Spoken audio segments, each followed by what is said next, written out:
Queridos amigos, tenemos hoy la lección del tema séptimo del curso Educación para el Arte y la Belleza, tema que se titula La estructura de la obra de arte. Miren, en el arte todo es relacional, todo está relacionado con todo. La música, por ejemplo, empieza cuando empieza la relación. La base de la música, como saben, no son las notas, son los intervalos. Es decir, el impulso que me lleva de una nota a otra. No cuando digo do, cuando digo fa, sino cuando digo do, fa. El intervalo, es decir, toda la música es interrelación.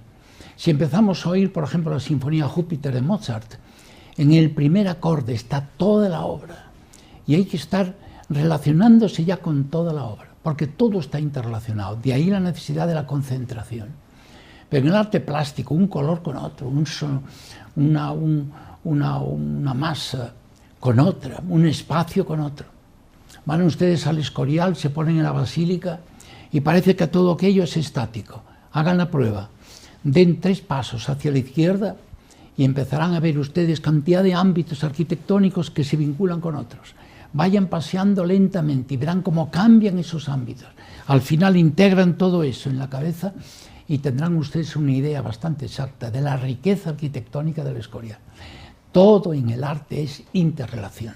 Pues bien, lo mismo pasa con la obra.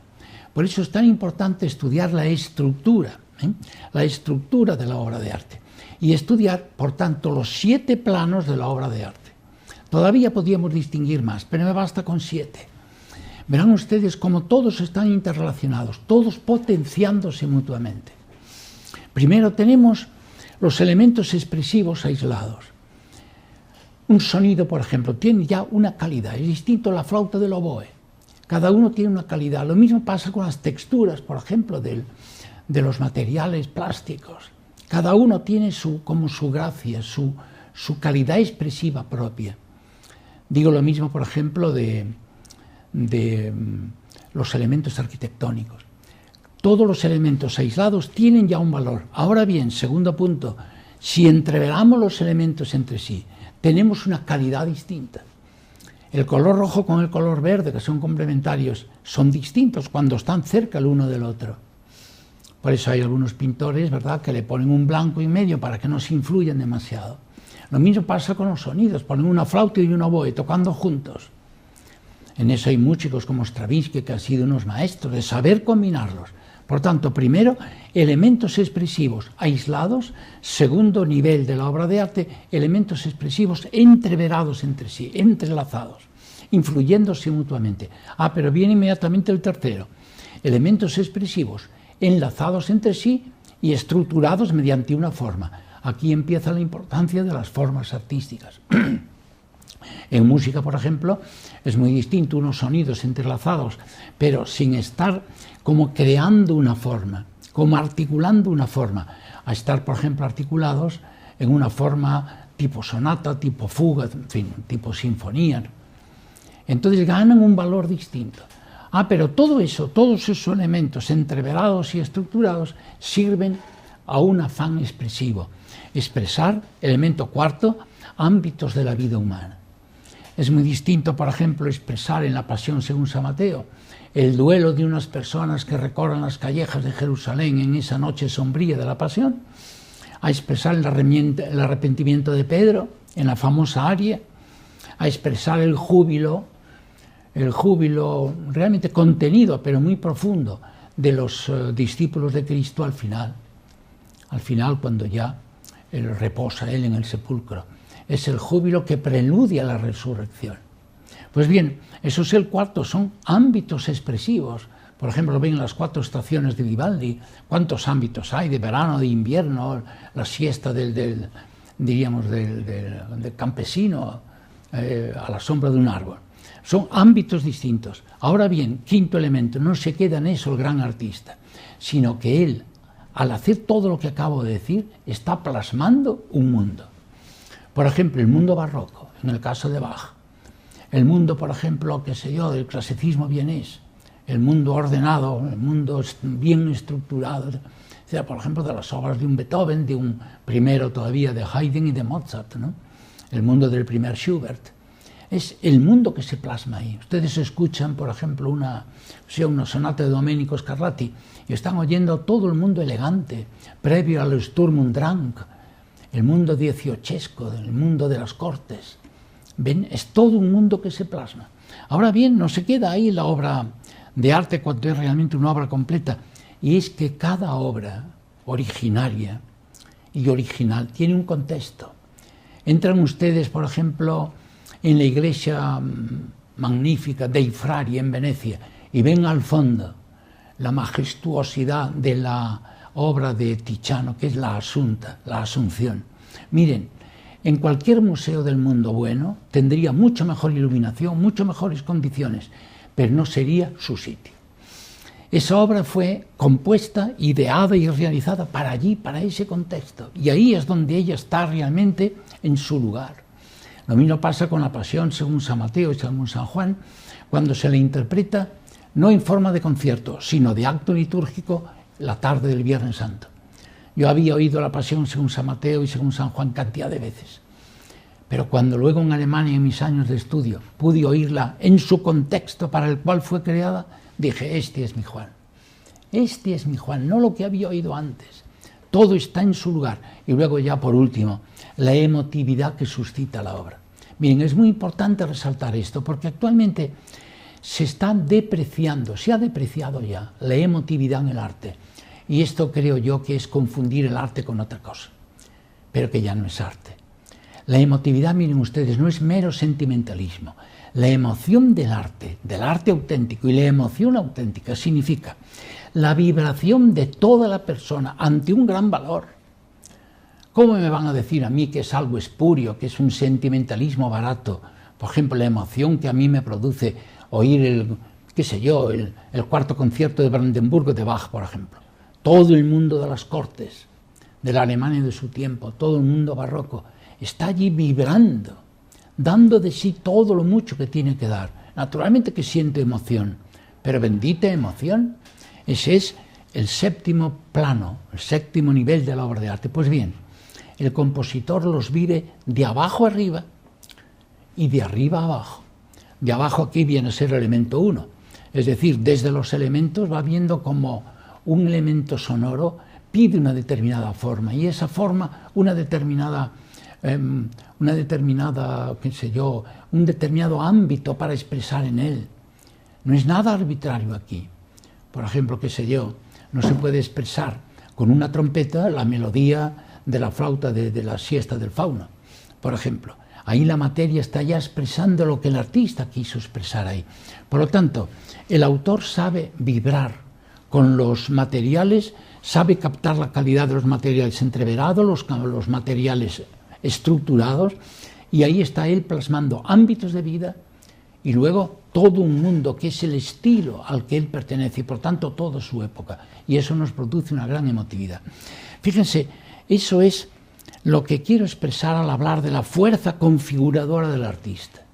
Un artista verdadero tiene una fuerza tremenda de configuración, no solo de idear, de tener sentimientos, sino de darles expresión plástica. Como decía el gran Verlaine, la poesía no se hace con ideas, le decía él al pintor Degas, sino con palabras, y uniéndolas y configurándolas y estructurándolas. Pues bien, esta labor configuradora del compositor, en este caso que tratamos de la música, la tiene que rehacer el buen intérprete y el buen auditor, el buen diríamos, contemplador del arte. En este caso, el que escucha la música de una manera creativa. Es decir, interpretar significa entrar en juego. Todo el juego creador que hizo el artista, vinculando todos esos 7 niveles entre sí, todo eso lo tiene que rehacer el buen intérprete.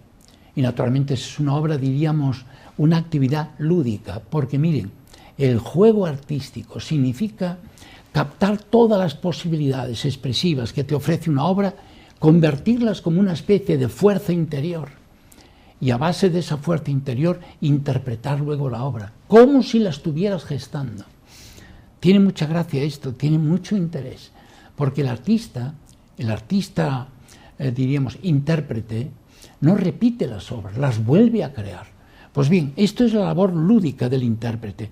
Y todo esto que he dicho nos lleva a un punto fantástico, que es el realismo peculiar de la obra de arte. Miren, una obra es algo que se tiene de pie, es algo que se tiene por su mismo valor interior, es algo que tiene una gran efectividad, que tiene una gran expresividad, que es todo un mundo que te está apelando, que está dialogando contigo.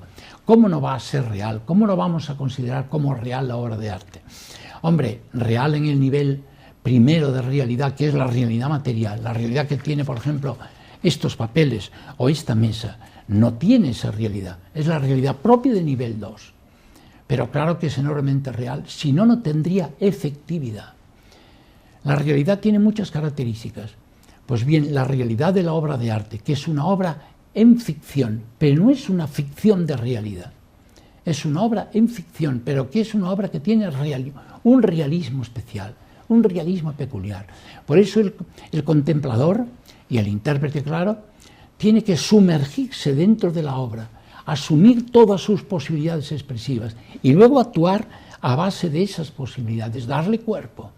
Y entonces es cuando él realmente vive la obra de arte y es cuando él asimila, o diríamos asume, todo el poder formativo de la obra de arte, del que hablo al final.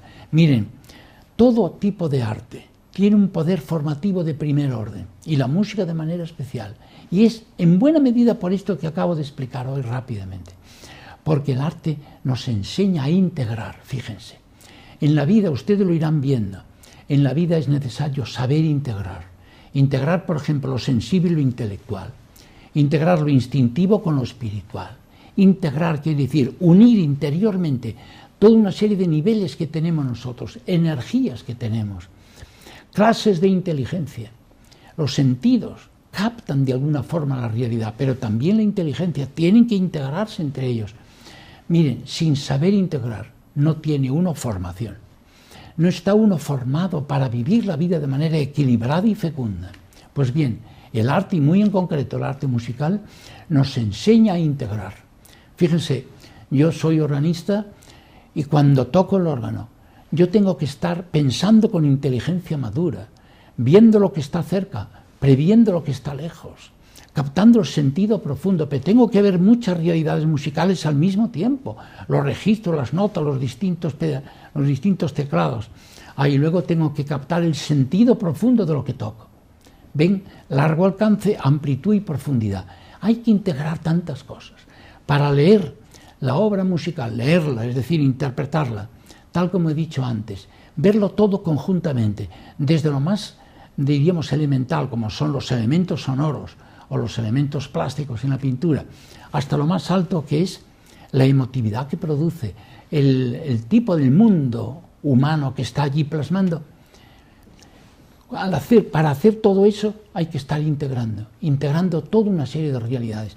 Pues bien, cuando uno vive la música como hay que vivirla de manera creativa, uno está siempre integrando unos sonidos con otros, unas formas con otras, unos niveles con otros. Es una escuela de vida.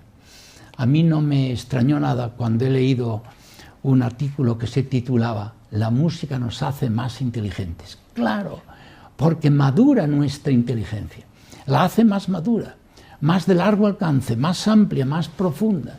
Nos enseña a vincularlo todo y a profundizar en el sentido de todo aquello que captamos. El arte, por eso, bien estudiado, bien analizado y bien vivido, es una fuente formativa de primer orden. Lo que es una gran pena, a mi modo de ver, es que hoy, por fortuna, en España se cultiva mucho más la música y mucho más el arte que nunca, pero creo que este aspecto del poder formativo del arte no lo estamos subrayando lo necesario, y sería un desperdicio tremendo. Por lo tanto, yo les invito mucho, queridos alumnos, a captar la estructura de la obra de arte en todos sus niveles, y entonces aprovecharse de ese poder formativo, al mismo tiempo que emotivo, de la obra de arte y en general de todo el arte y en general de todo lo que signifique experiencia de la belleza. Muy buenas tardes a todos.